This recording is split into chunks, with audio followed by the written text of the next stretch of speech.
Hello friends, class 6 के R S Agarwal में हम एक्सरसाइज 10 ख़त्म कर चुके थे और आज हम 10 भी स्टार्ट करेंगे। 10 भी स्टार्ट करने से पहले मुझे लग रहा है कुछ आपको पॉइंट समझाना चाहिए, तो वो मैं पहले आपको समझा ले रही हूँ, फिर मैं 10 पॉइंट भी स्टार्ट करूँगी। ठीक है, यहाँ पे देखिए लिखा है प्रोपोर्शन। इसमें आपको क्या पढ़ना है? अभी इससे पहले आप रेशियो पढ़े थे, अब इस वाले में आप प्रोपोर्शन पढ़ोगे। प्रोपोर्शन होता क्या है?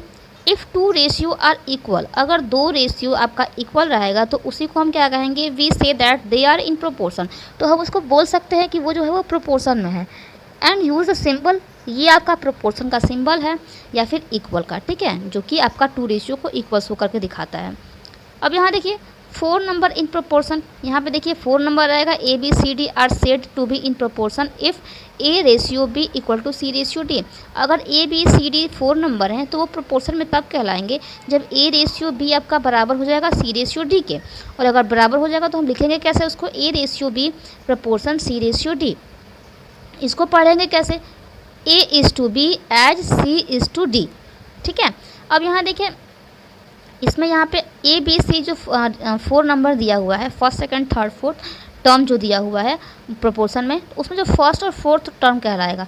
मतलब यहाँ पे A B C D 4 term है, तो इसमें जो पहला वाला जो आपका टर्म है और जो D वाला टर्म है, लास्ट वाला पहला और चौथा जो टर्म है वो कहलाएगा एक्सट्रीम टर्म या फिर एक्सट्रीम्स। ठीक है, और जो दूसरा और तीसरा टर्म कहलाएगा उसे बोलते हैं मिडल टर्म या फिर मीन्स कहेंगे। ठीक है, अब देखिए अगर प्रोपोर्शन A रेशियो B है और ये प्रोपोर्शन C रेशियो D है तो वो हमेशा क्या होगा? A इंटू डी होगा। A और D equal to B into C के बराबर होगा। ठीक है, product of extremes equal to product of means, मतलब ये A और D आपका क्या हो जाएगा? एक्सट्रीम है तो मल्टीप्लाई है तो प्रोडक्ट ऑफ एक्सट्रीम हो जाएगा, और ये B इंटू C क्या है? आपका मीन्स है, तो इसलिए प्रोडक्ट ऑफ मीन्स हो जा रहा है। ठीक है, यहाँ तक आपको क्लियर हो गया है।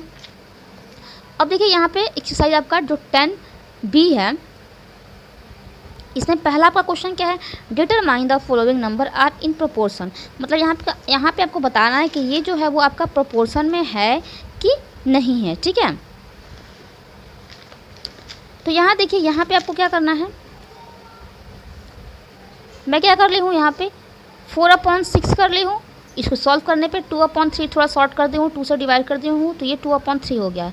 इसको ली हूँ थर्ड 4 को 8/12 के फॉर्म में, इसको भी मैं क्या करती हूँ? 4 से डिवाइड कर दी हूँ तो 4 2 8 और 4 3 12, दोनों की वैल्यू सेम आ गई है। मतलब कि 4:6 जो है, ये 4:6 जो है वो बराबर है 8:12 के। तो इसलिए यहाँ पे ये क्या हो जाएगा? 4:6 जो है वो प्रोपोर्शन हो जाएगा 8:12 के। तो मैंने यहाँ पे लिख रखा है hence 4:6 proportion 8:12 are in proportion. ये जो है वो प्रोपोर्शन में है। इसका एक और तरीका बताऊंगी करने का। ठीक है, जो आपका था प्रोडक्ट ऑफ एक्सट्रीम और प्रोडक्ट ऑफ मीन्स पे।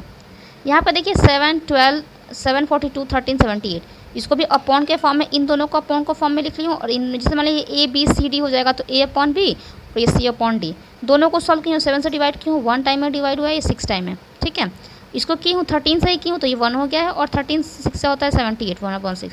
दोनों की वैल्यू बराबर आ रही है, मतलब कि 7:42 इक्वल टू क्या है? 13:78 के। तो ये भी क्या है? ये भी आपके प्रोपोर्शन में ही है।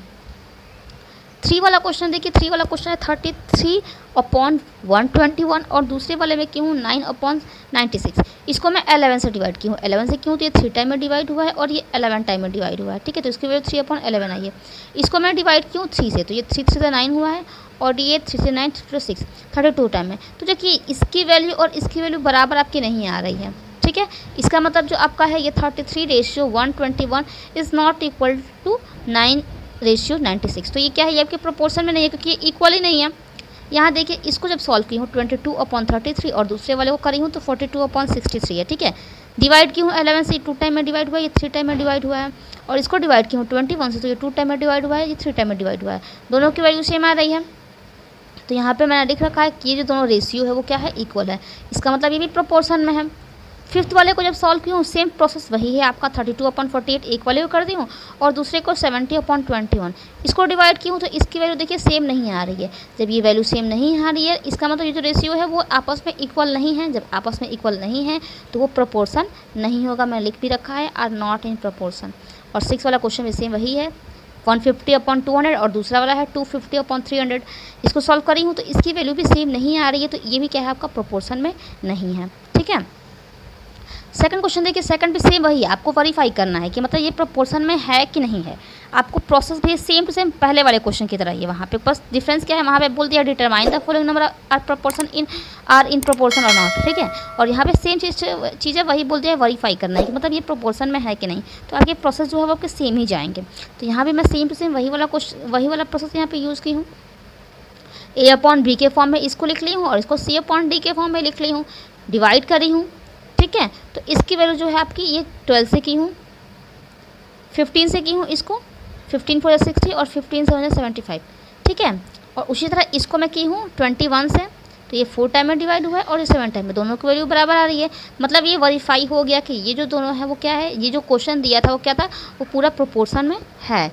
उसी तरह सेकंड वाला क्वेश्चन भी की हूँ, सेम आ गया है। ए अपॉन बी के फॉर्म में इसको रखी हूँ, उसको सी अपॉन डी के फॉर्म में रखी हूँ। जो शॉर्ट हो पाया है शॉर्ट करी हूँ, इसकी वैल्यू सेम आ गई है। सेम आ गई, इसका मतलब ये भी है ये रेशियो इस रेशियो के बराबर है, a ratio B equal to C ratio d है। तो ये जो क्वेश्चन दिया है वो भी क्या है, प्रोपोर्शन में है। सेम ऐसा ही 3 और 4 वाला क्वेश्चन भी की हूँ। तो इसमें जो 3 और 4 है वो भी क्या है, सब सेम ही आ गया है, ठीक है। इसका भी की हूँ ए अपॉन बी के फॉर्म में, ए सी अपॉन डी के फॉर्म में, वैल्यू इक्वल आ गई है। तो ये भी आपका जो क्वेश्चन है प्रोपोर्शन में है। फोर्थ वाला क्वेश्चन भी ए अपॉन बी के फॉर्म में रखी हूँ, यहाँ पे सी अपॉन डी के फॉर्म में रखी हूँ, शॉर्ट करी हूँ, ठीक है। तो ये भी आपका इक्वल आ गया है दोनों वैल्यू, तो ये भी आपका प्रोपोर्शन में है, ठीक है। अब देखिए थर्ड वाला क्वेश्चन कह रहा है find the value of x in each of the following proportion. यहाँ पे ये देखिए जो प्रोपोर्शन है इसमें कहीं भी अलग अलग सब में एक्स की वैल्यू दी है, उस एक्स की वैल्यू हमें फाइंड करनी है। तो ये मैं आपको अलग प्रोसेस पे बताऊंगी, ठीक है। जैसे कि मैंने आपको बोला ना कि इस क्वेश्चन को मैं करने के लिए 2 प्रोसेस बताऊंगी। एक मैं आपको बता चुकी हूँ, आप इस वाले क्वेश्चन थर्ड वाले को भी उस वाले प्रोसेस पे कर सकते हैं, ठीक है। मैं यहाँ पे देखिए थर्ड वाला क्वेश्चन कैसे की हूँ, जो आपका पीछे फॉर्मूला बताई थी प्रोडक्ट ऑफ एक्सट्रीम, इसमें क्या था, फर्स्ट टर्म और फोर्थ टर्म एक्सट्रीम कहला रहा था और सेकंड और थर्ड टर्म कहला रहा था आपका मीन्स। तो product of extremes equal to product of means था। तो यहाँ पे 55 का 6 से मल्टीप्लाई हो जाएगा इक्वल टू 11 का x पे मल्टीप्लाई हो जाएगा। तो यहाँ पे x की वैल्यू मैंने निकाल रखी है, यहाँ पे इसको डिवाइड करके 30 आया है, मतलब यहाँ पे x की वैल्यू क्या आ जाएगी 30। और जो इससे पहले वाले फॉर्म में बता रही थी ए अपॉन बी के फॉर्म में, उसके फॉर्म में करेंगे तो यहाँ पे देखिए 55 अपॉन 11 हो जाएगा इक्वल टू यहाँ पे क्या हो जाएगा x अपॉन 6 हो जाएगा, ठीक है। ये डिवाइड कर लीजिए, 5 टाइम में डिवाइड होगा तो यहाँ पे 5 अपॉन 1 आ गया, क्रॉस मल्टीप्लाई करेंगे तो x का 1 मल्टीप्लाई करेंगे तो x ही होगा और इसका मल्टीप्लाई करेंगे तो ये 30 होगा। आप इसको इस वाले प्रोसेस पे भी कर सकते हैं।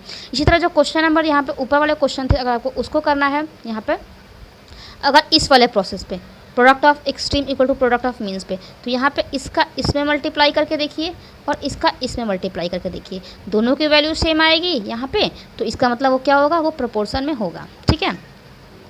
यहाँ 21 सेकंड क्वेश्चन थर्ड क्वेश्चन भी सेम वैसे ही की हूँ, आपको वही फॉर्मूला यूज़ की हूँ, प्रोडक्ट ऑफ एक्सट्रीम इसका इसमें मल्टीप्लाई कर ली हूँ और प्रोडक्ट ऑफ मीन्स जो है इसका इससे मल्टीप्लाई कर ली हूँ और यहाँ से x की वैल्यू फाइंड कर ली हूँ। और थर्ड वाले क्वेश्चन में भी मैंने ऐसा ही किया है, यहाँ पे इसका ये फर्स्ट टर्म फोर्थ टर्म आपका एक्सट्रीम है और सेकंड थर्ड आपका मीन्स है, तो यहाँ से इसकी x की वैल्यू फाइंड कर ली हूँ, ठीक है। ऐसे ही मैं यहाँ पे फोर्थ वाला क्वेश्चन भी की हूँ, सेम टू सेम वही है। यहाँ पे प्रोडक्ट ऑफ एक्सट्रीम इसका ये फर्स्ट और फोर्थ का मल्टीप्लाई कर ली हूँ और ये प्रोडक्ट ऑफ मीन्स है थर्ड और सेकंड और थर्ड का, तो यहाँ मल्टीप्लाई कर लियो।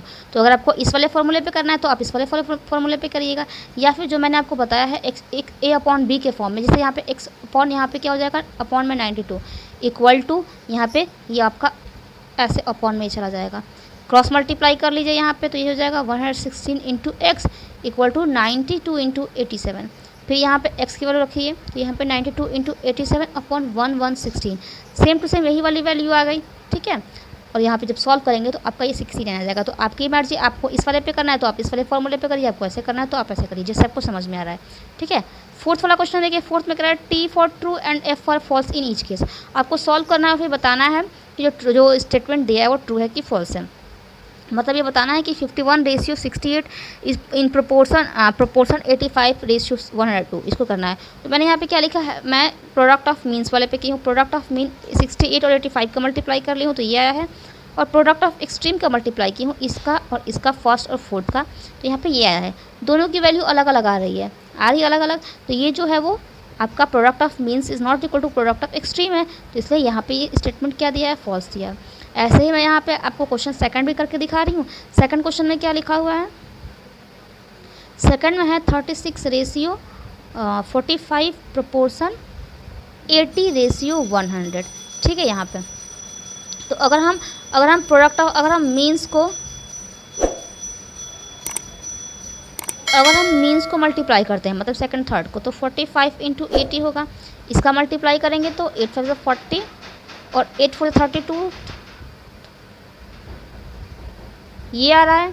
इसी तरह अगर हम एक्सट्रीम का मल्टीप्लाई करते हैं तो ये क्या है 36 इंटू 100, इसका मल्टीप्लाई करेंगे तो सेम आ जा रहा है। तो यहाँ पे ये क्या हो जाएगा, आपका जो मीन्स है, प्रोडक्ट ऑफ जो मीन्स है वो इक्वल टू है प्रोडक्ट ऑफ एक्सट्रीम के।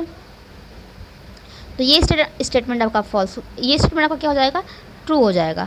और हमें शॉर्टकट में ही लिखना था, टी फॉर ट्रू था, एफ फॉर फॉल्स है। यहाँ फुल फॉर्म लिख दूँ तो यहाँ पे मैंने शॉर्ट फॉर्म इसका टी लिख दिया। ऐसे थर्ड वाला क्वेश्चन देखिए, 30 बैग रेशियो 18 बैग प्रोपोर्शन 450 और यहाँ पे दिया है 270। इसको भी मैं आपको आपके सामने ही सॉल्व करके दिखा रही हूँ। एक्चुअली मैंने ये क्वेश्चन सॉल्व किया नहीं था, नहीं तो फिर यहाँ पे थोड़ा सा आपका जो टाइम है थोड़ा सा ज़्यादा लग रहा है, ठीक है, क्योंकि मैं आपके सामने ही सॉल्व कर रही हूँ। यहाँ पे ये क्वेश्चन है, इसका भी मैं ऐसा ही करूँगी। पहले मैं इसका मीन्स को मल्टीप्लाई कर ले रही हूँ, तो 18 और 45 को मल्टीप्लाई करना है।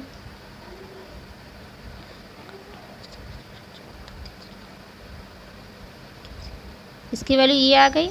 और अगर एक्सट्रीम का देखें, एक्सट्रीम का मल्टीप्लाई करेंगे तो 30 इंटू 270 करना है, तो यहाँ पे 2 0 इधर आ गए, सेम ही आ गया, ठीक है। तो यहाँ पे ये भी क्या हो जाएगा, ये स्टेटमेंट भी आपका क्या है, दोनों साइड बराबर है, ये दोनों मीन्स और एक्सट्रीम बराबर है, तो ये आपका स्टेटमेंट भी क्या है, ट्रू दिया हुआ है। ऐसे ही आपका 4 5 6 भी होगा, ठीक है। आप यहाँ पे क्वेश्चन को सॉल्व करिएगा, ठीक है। क्वेश्चन कहाँ गया, ये रहा। क्वेश्चन को सॉल्व करिएगा, नहीं आएगा तो आप कमेंट सेक्शन में पूछ लीजिएगा। बाकी के जो 5 से लेके जो 11 तक के क्वेश्चन है वो मैं आपको नेक्स्ट वीडियो में प्रोवाइड करूँगी। वीडियो अच्छी लगी तो उसे लाइक कर दीजिए, चैनल पर नया है तो चैनल को सब्सक्राइब कर दीजिए। वीडियो आपके लिए हेल्पफुल रहती है तो आप इसे अपने फ्रेंड्स के साथ भी शेयर किया करिए। Thank you.